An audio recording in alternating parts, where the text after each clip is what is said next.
琴晚收工嘅時候，路經愉景新城竟然見到有一間新開嘅模型玩具店，所以今日呢就點都過嚟拍一拍啦。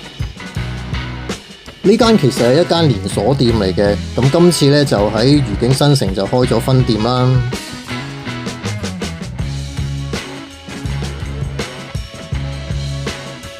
琴晚點解我發現到呢間鋪頭嘅呢？主要就係見到呢3隻啊，好巨型嘅鐵甲萬能俠，大家見到啦，同埋 V 型電池盒啦。如果對超級機械人鍾情嘅朋友呢，應該對佢哋都唔會太陌生噶啦。跟住就係等喺中間最搶眼嘅呢一隻啦，元祖高達。咁如果我冇睇錯嘅呢，呢隻呢就係紙紮高達嚟嘅，即係話成隻都係用紙摺出嚟嗰隻呢。之前我喺玩具展都有見過嘅，亦都有拍過俾大家睇過嘅。咁應該都係呢一隻啦。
呢間鋪頭呢個面積都唔細喎，比早2日我拍精品嗰間嚟計呢，佢仲比佢大啲添。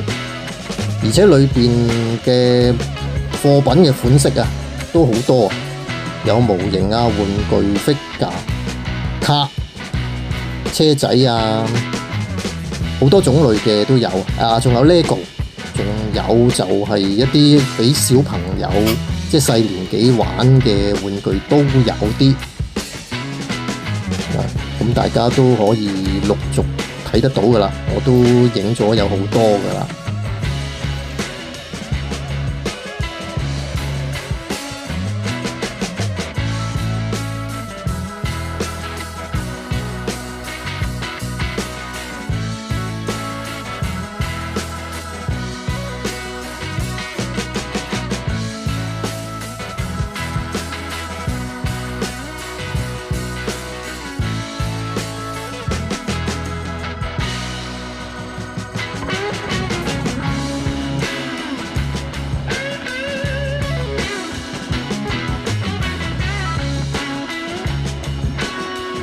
嗱，呢度有好多 Pokemon 卡啦，至於啲價錢就大家衡量下啦。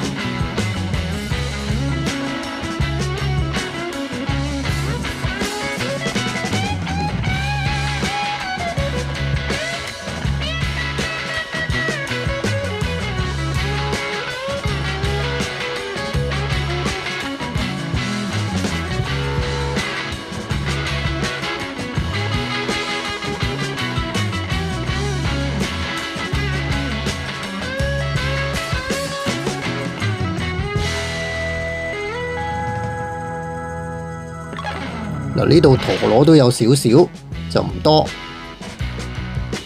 嗱，呢度就有好多啲卡包啦。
連電動車都有得賣喎，不過小朋友玩嗰啲。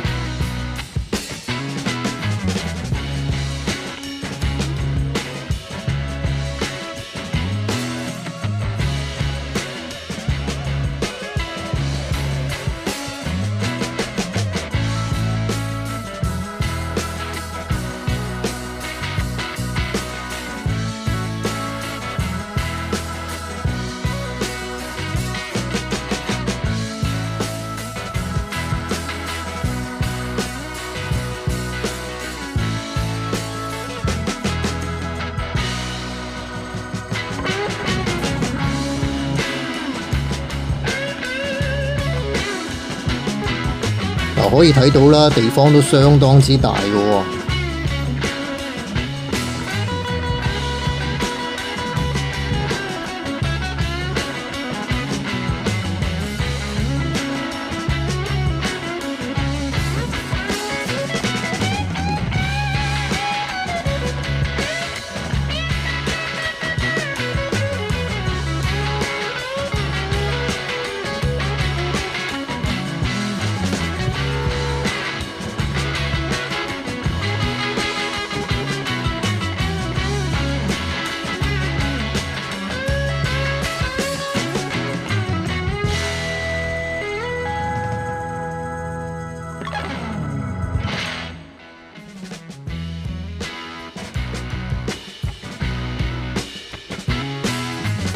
嗱，有 LEGO 啦，可以見到啦，不過種類就唔算好多。而家見到呢類型嘅 figure 咧，就真係有幾多喎。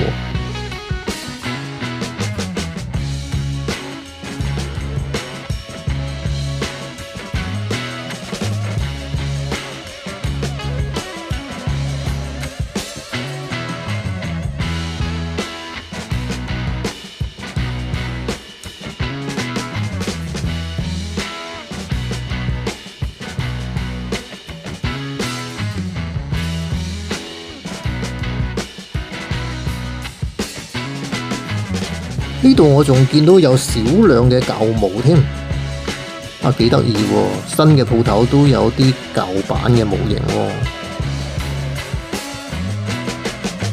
嗱，呢度可以見到有好多嘅模型啦，好多種類啊，高達又有，超時空要塞又有，其他都有多少。咁但係呢，我覺得唔可以當呢一間係模型鋪嘅，應該當係一間精品玩具店多啲。因為佢係冇模型零件賣嘅，即係模型嗰啲製作嘅工具呢，係冇嗰啲賣嘅，同埋亦都冇一啲完成品嘅模型去展示啦。除咗頭先我哋見到嗰啲好大個嘅公仔之外啦，嗰類唔當係模型嘅，我覺得嗰類當係玩具嗰種啦。但係就冇好似精品個櫃度見到有好多啲模型嘅完成品可以睇得到咯，所以整體嚟計呢間就當係一間精品玩具店啦。我諗個定位咁樣係啱啲嘅。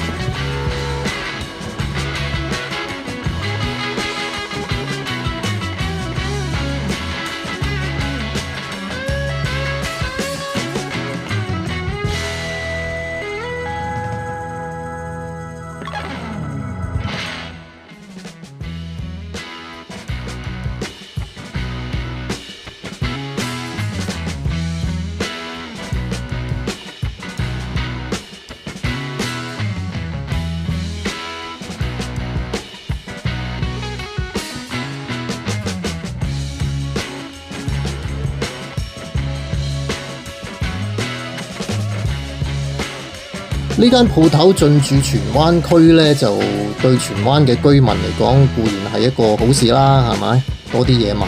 但係佢選擇咗喺愉景新城度開呢，我覺得比較偏僻啲。如果佢可以喺荃灣廣場啊，或者如心廣場一帶呢，咁可能個注意力呢就會高好多啦。好，拜拜。